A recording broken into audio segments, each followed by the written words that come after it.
Notice कर ली। जो car यहाँ पर खड़ी थी कितनी मस्त थी ना।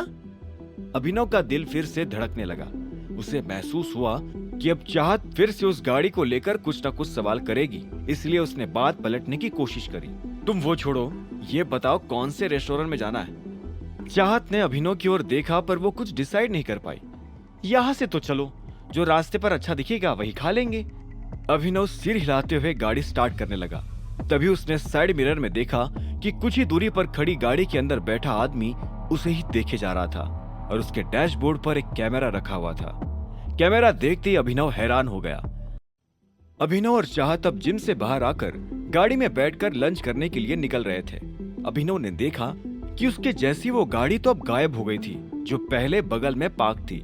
लेकिन फिलहाल कोई आदमी थोड़ी दूरी पर दूसरी गाड़ी में बैठा उसे घूरे जा रहा था और उसके डैशबोर्ड पर एक कैमरा भी रखा था।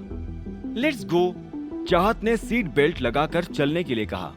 अभिनव अभी भी टेंशन में था कि वो आदमी कौन है।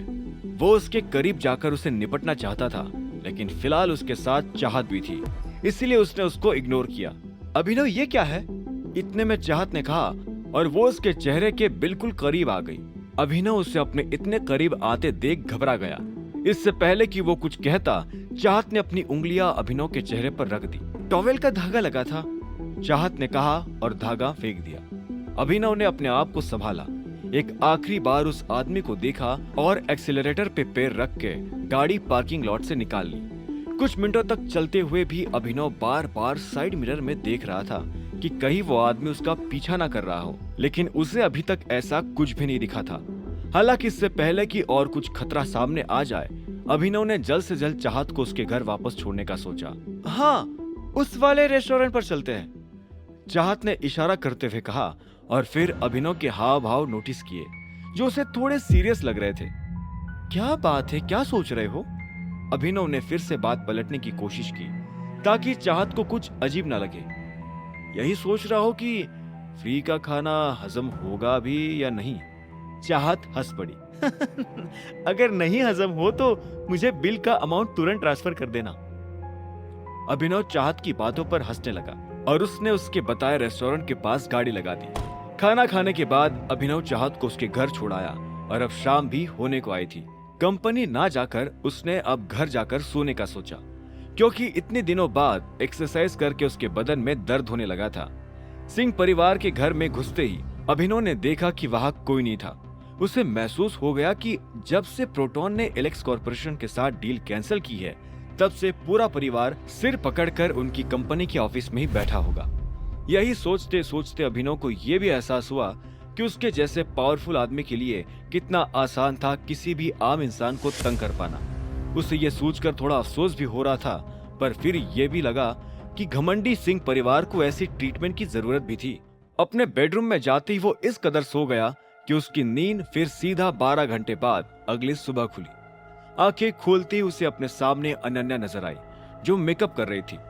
गुड मॉर्निंग, अभिनव ने धीरे से कहा। अनन्या ने शीशे में से उसकी ओर देखते हुए पूछा, एक बात बताओ, तुम अभी कहाँ काम कर रहे हो और किस पोजीशन पर हो?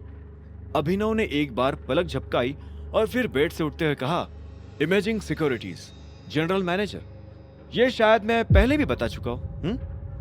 तो इसका मतलब? अनन्या उसकी ओर पलट गई। तुम अकरम सर के चमचे बनकर रहे और फिर उनसे बदले में ये पोजीशन मांगी, है ना? अभिनव ने अनन्या के ताने के जवाब में कहा, सुबह सुबह तुम्हारा दिमाग इतना चलता है तो किसी अच्छी जगह लगाओ ना। क्यों? Excuse me? अनन्या उस पर भड़कने वाली थी कि तभी अभिनव तुरंत ही उठकर बाथरूम में चला गया। कुछ देर बाद नहाकर जब वो बाहर आया तो अनन्या वहां से जा चुकी थी। उसने भी जल्दी से कपड़े पहने और बाहर निकलकर डाइनिंग टेबल पर पूरे परिवार को ज्वाइन कर लिया, जो कि ऑलरेडी अपना आधा नाश्ता कर चुके थे। कुर्सी पर बैठते ही अभिनव को लगा कि वो सिंह परिवार का आज का डिस्कशन मिस कर चुका था और अब आगे जो बात होगी उसको समझने में उसे तकलीफ होने वाली थी। अभी भी उम्मीद है दादाजी, मैं आज ही प्रोटॉन पब्लिशर्स जा रही हूँ।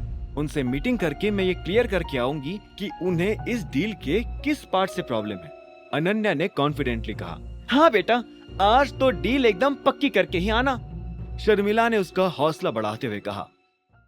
आगे की कहानी जानने के लिए देखें अगला एपिसोड सिर्फ पॉकेट एफएम के यूट्यूब चैनल पर, और द रिटर्न ऑफ टाइगर के सारे एपिसोड्स को सुनने के लिए डिस्क्रिप्शन में दी लिंक से डाउनलोड करें पॉकेट एफएम ऐप।